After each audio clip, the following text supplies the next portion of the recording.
ကယ်ဒမီရမယ့် item တွေနဲ့လူတွေစီကအလူငွေလိမ်နေတဲ့ရန်ကုန်ဖိုးနဲ့ဖွားကြောင်ထွက်ပေါ်လာနောက်ခံတောင်းလို့စွာရဲတာဆိုပြီးအကောင့်ကြီးနဲ့ပတ်သက်နေတဲ့သတင်းတွေထပ်ဖြန့်ခံလိုက်ရတဲ့တန်တာမိုးသိမ့်ရုပ်ချင်းလေးစိန်အပြစ်မှာပါတကယ်တွေးစီခြင်းလောက်ပရိသတ်တွေဝမ်းရှစ်နေကြတဲ့အောင်စပူနဲ့ရတနာပုံဆလီနာဂိုမက်စ်နဲ့တူလို့နာမည်ကြီးနေတဲ့ပြည်သူဒရာခင်မိုးတဲ့ကိုတိန်းတစ်ထောင်တန်ဆိုင်ကယ်ကိုမွေးနေ့မှာဝယ်ပေးလိုက်တဲ့ဆယ်လီတိုအောင်ဇနီးဖြစ်သူရဲ့စိန်တစင်စာကိုပုံဟော်ပြီးညောင်မွေးပန်းကလေးရဲ့ကြောက်ပစုံရုပ်ရှင်ဖန်တီးခဲ့တဲ့စီဖြိုအကယ်ဒမီရမယ့် item တွေနဲ့လူတွေစီကအလူငွေလိမ်နေတဲ့ရန်ကုန်ဖိုးနဲ့ဖွားကြောင်ထွက်ပေါ်လ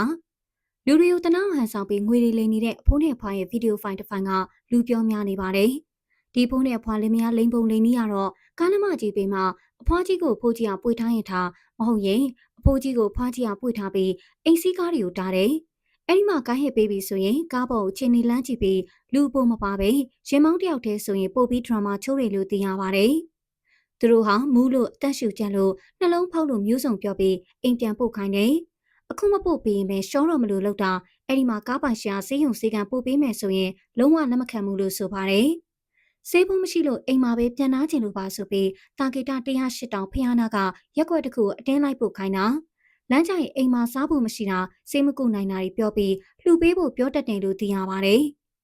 ်သူပြောတဲ့ရက်ွက်ထဲလိုက်ပို့လို့ရောက်ရင်သူ့လူတွေကအတင်းဆောင်နေတာဆေးဖို့ဆိုပြီးကိုကလူလိုနေရင်ကားကိုပေးမထွက်ဘူးဝိုင်းဖြဲတာနော်တခါတက္ကစီမောင်းတဲ့ကိုတယောက်ကတနာလို့လိုက်ပို့ပြီးအပေါ်ကပြောသလိုလုပ်လို့သူ့မှာအုံနာကြီးပေးဖို့ဖဲထားတဲ့ဟာပါမချမ်းပဲဝိုင်းပြီးမိုက်ကြီးခွဲလို့ပါသမျှပေးခဲ့ရတယ်လို့ဆိုပါတယ်သူတို့ကပတ်စံမဲလို့ချင်တာကားတာပြီးရပ်ပေးရင်ဆေးဖို့မရှိလို့ပါဆိုပြီးအရင်တောင်းတာပတ်စံပေးခဲ့သူ့ဘာသာကာငါပြီးဆေးကန်းသွားမယ်ပြောတာအဲ့ဒီနီးနှစ်ခုနဲ့လိမ့်တာနှစ်ချီနေပြီလို့ဆိုပါတယ်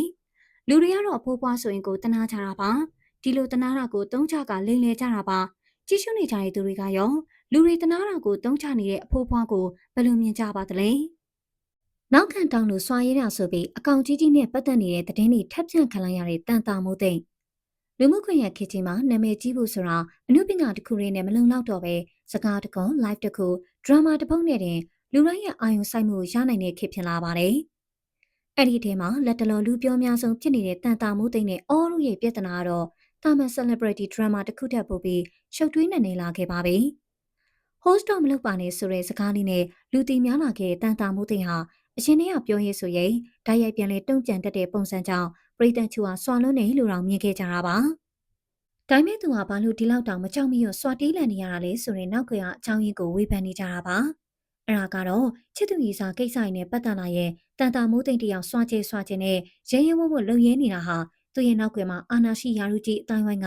ခိုင်အမာရှိနေလို့ပဲဖြစ်ပါတယ်။ဒီသတင်းတွေပြန်လာပြီးနောက်မှာတော့ပြည်သက်တွေကလည်းထင်တော့ထင်သားပဲနောက်ခံဘဲကြီးကအကောင်ကြီးစားကြီးဖြစ်နေလို့ကုန်ဆိုပြီးဝေဖန်မှုတွေဆူညံသွားခဲ့ပါတယ်။တကယ်ကတော့တန်တာမိုးသိမ့်ဟာပွဲမရှာခြင်းတူဖြစ်ပြီးသူ့ဘက်ကတတ်မှတ်ထားတဲ့စီကိုကြော်မှသာပြန်လေတုံ့ပြန်တတ်သူပါ။အခုတစ်ခါမှလည်းသူမဘက်ကတီးခံပေမဲ့တစ်ဖက်ကလွန်လာတာကြောင့်သာပြန်ဖြေရှင်းရခြင်းဖြစ်ကြောင်းပြောလာတာပါ။တစ်ဖက်မှာလည်းရွှေကျူအောကလည်းထူးမခြားနာပါပဲ။ခရိုနီတထေးသားတို့ကိုပြန်လို့ခြင်းလို့လိုက်ကန်နေတဲ့ပြင်အောရဲ့နောက်ကွယ်မှာလည်းအလားတူရှုပ်ထွေးမှုတွေရှိနေတယ်လို့သိရပါတယ်။ရုပ်ချင်းလေးစိန်အပြစ်မှာပါတကယ်တွေးစီခြင်းလောက်ပရိသတ်တွေဝမ်းရှစ်နေကြတဲ့အောင်စပူနဲ့ရတနာပုံပရိသတ်များအားလုံးပဲမင်္ဂလာပါရှင်။အနုပညာလောကရဲ့ထိပ်တန်းစတာနှစ်ယောက်ဖြစ်တဲ့အကယ်ဒမီရတနာပုံနဲ့တပင်မင်းသားအောင်စပူတို့တွဲလေးကိုမြင်ရတဲ့ပရိသတ်တွေကတော့သူတို့နှစ်ယောက်ကိုရိုက်ကွင်းထက်တယ်မကပဲအပြင်မှာပါတကယ်ချစ်သူတွေဖြစ်သွားစီခြင်းတဲ့အထိဆန္ဒပြုနေကြပါတယ်။ကန်ဆက်သူရုပ်ရှင်ဇာတ်ကားကြီးရဲ့ရိုက်ကွင်းပေါ်ကသူတို့နှစ်ယောက်ရဲ့တဘာဝကြလွန်တဲ့အပေးယူများတဲ့တရုပ်ဆောင်ချက်တွေဟာပရိသတ်တွေကိုအသိရစရာရင်ခုန်တန်နေပေးစွမ်းနေတာပါ။ရတနာဘူတယောက်ရှိန်တင်ထူနဲ့ချေရေးတဲ့တွေထွက်ပေါ်ခဲ့မှုပဲမဲ့နှုံးစလုံးကပြက်ပြက်တသားညှင်းဆိုထားခဲ့ကြတာမို့အခုအောင်စပူနဲ့တွေ့ချိန်မှာတော့ပရိသတ်တွေကပိုပြီးမျောလင့်ချက်ကြီးသွားကြပါတယ်။အထူးသဖြင့်သူတို့နှစ်ယောက်ရဲ့မျက်နှာပေါက်ချစ်စရာကောင်းမွန်ခြင်းတူညီနေတာတယောက်ကိုတယောက်ပံ့ပိုးပေးနိုင်မှုတွေကတကယ်ဖူးစာဘက်တွေလိုလိုက်ဖက်လွန်းနေရကြောင်းဒါမျိုးမှတွဲဖြစ်စေချင်တာဆိုပြီးပရိသတ်တွေကတညီတညွတ်ထဲဝိုင်းပြီးရှစ်နေကြတာပါနောက်ထပ်ရိုက်ကူမဲ့စကားတွေမှာလည်းအောင်စပူကိုရတနာပူလေးနဲ့ပဲထပ်တူကြကြတွဲဖက်စေချင်ကြတဲ့ပြင်အပြင်ဘဝမှာပါဒီတက်မကပုံမနီးဆက်သွားကြဖို့မျှော်လင့်နေကြပါတယ်ရတနာပူနဲ့အောင်စပူတို့ရဲ့ဒီလိုလိုက်ဖက်ညီလွန်းတဲ့အတွဲလေးကိုပရိသတ်ကြီးကရောအပြင်မှာပါတကယ်ချစ်ဆုံးသူတွေဖြစ်သွားစေချင်သလားသဘောတူရင်လားဆိုတာပြောပြသွားကြပါအောင်ရှင်ဆလီနာဂိုမက်စ်နဲ့တူလို့နာမည်ကြီးနေတဲ့ပြည်သူဒရာ လက်တလောပရိသတ်တွေထူးစိန်ဝင်စားပြီးအချစ်ပုံနေကြသူကတော့အကယ်ဒမီပြည်တူးနဲ့အင်ဒရာကျော်စင်တို့ရဲ့သမီးလာလေးပြည်သူဒရာပဲဖြစ်ပါတယ်။အရင်ကတည်းကမိခင်ဖြစ်သူဦးဝဲရဲ့စက်တည်ရှိလာတဲ့အလားတရားတွေကိုအမွေအထားသူလေးလို့လူသိများပေမဲ့ဒီရက်ပိုင်းမှာတော့သူမရဲ့ထူးခြားလှပတဲ့မျက်နှာသွင်းပြင်းလေးကကဘာကျော်ဟောလိဝုဒ်ဆိုတော့နဲ့မင်းသမီးကျော်ဆယ်လီနာဂွန်ဘတ်စ်နဲ့အန်အိုးစရာကောင်းအောင်ဆင်တူနေတဲ့ဆိုပြီးပရိသတ်တွေကြားရေးပန်းစားနေတာပါ။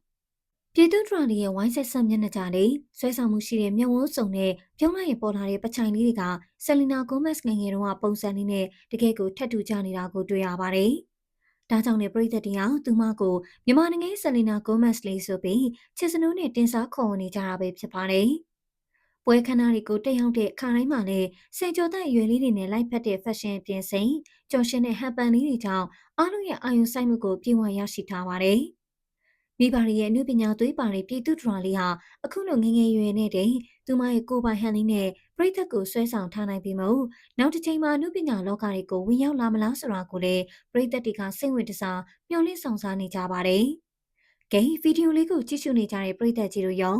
ကဘာကျော်ဆယ်လီနာဂိုမက်စ်နဲ့တကယ်ရောစင်တူတယ်လို့ထင်ကြလားပြည်သူဒရာလေးရဲ့အလားတရားပေါ်ဘယ်လိုမြင်ကြလဲဆိုတာပြောပြသွားကြပါအောင်ရှင်။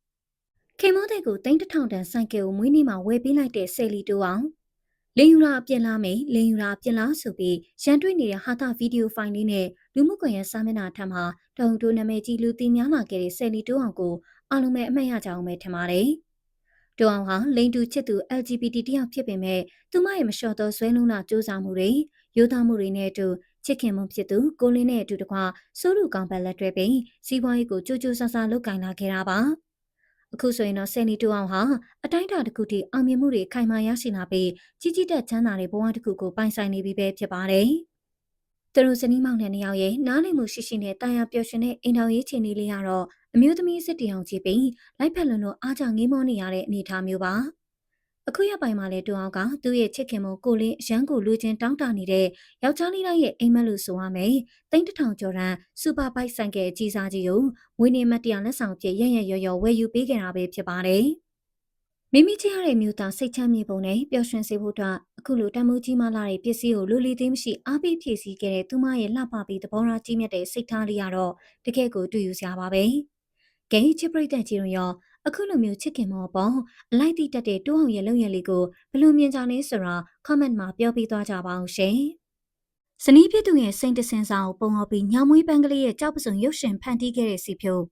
ပရိသတ်များအားလုံးပဲမင်္ဂလာပါရှင်။အနုပညာကိုတကယ်ချစ်တဲ့သူတွေကတော့ကိုယ့်အိမ်မက်အတွက်ဘယ်လောက်ထိပေးဆက်ရမလဲဆိုတာမတွက်တတ်ကြပါဘူး။အခုလေတရုတ်ဆောင်စီဖြိုးကတော့လူတွေအံ့ဩသွားရလောက်တဲ့ရင်းနှီးမြှုပ်နှံမှုတွေနဲ့ညောင်မွေးပန်းကလေးရဲ့ကြောက်ပစုံဆိုတဲ့ရုပ်ရှင်ဇာတ်ကားကြီးကိုဖန်တီးခဲ့တာဖြစ်ပါတယ်။ဒီဇာတ်ကားအတွက်စီဖြိုးဟာသူ့ပိုင်းနဲ့ Rolex နိုင်တဲ့မကပဲဇနီးဖြစ်သူခင်လွှဲရဲ့စိန်တစင်စာအထိမှပုံဟောပြီးရိုက်ကူးခဲ့တယ်လို့သိရပါတယ်။ငွေကြေးချမ်းသာတဲ့မိသားစုဟာဖြစ်ပေမဲ့အခုလိုအကုန်စွန့်စားရတာကတော့အမှုပညာပေါ်ထားတဲ့သူတို့ရဲ့ဆရာထက်သမှုကြောင့်ပဲဖြစ်ပါတယ်။အထူးသဖြင့်ခင်လွှဲကလည်းခင်မုန်းဖြစ်သူရဲ့ဝါသနာနဲ့အိမ်မက်ကိုအပြည့်အဝနားလည်ပေးခဲ့ပြီးစိန်တစင်ဆောင်တော့အပြစ်မတင်မဲ့အားပေးခဲ့တာကြောင့်ပြည်သက်တွေကြားမှာချီးကျူးတန်တွေထွက်ပေါ်နေပါတယ်။ဒီနားလည်မှုဟာပဲစီဖြိုးအတွက်အကြီးမားဆုံးအင်အားတစ်ခုဖြစ်လာခဲ့တာပါ။ဒါအပြင်ဇကားကိုရည်သွေးအကောင်းဆုံးဖြစ်စေဖို့ထိုင်းနိုင်ငံတီတွန်းရောက်ပြီးစနစ်တကျဖန်တီးခဲ့ကြသလိုဟင်နရီဆန်ဘုံဘုံနဲ့ပန်းရောင်ချဲတို့ကလည်းအဓိကစက်ကောင်တွေအနေနဲ့ပါဝင်တရုပ်ဆောင်ထားကြပါတယ်။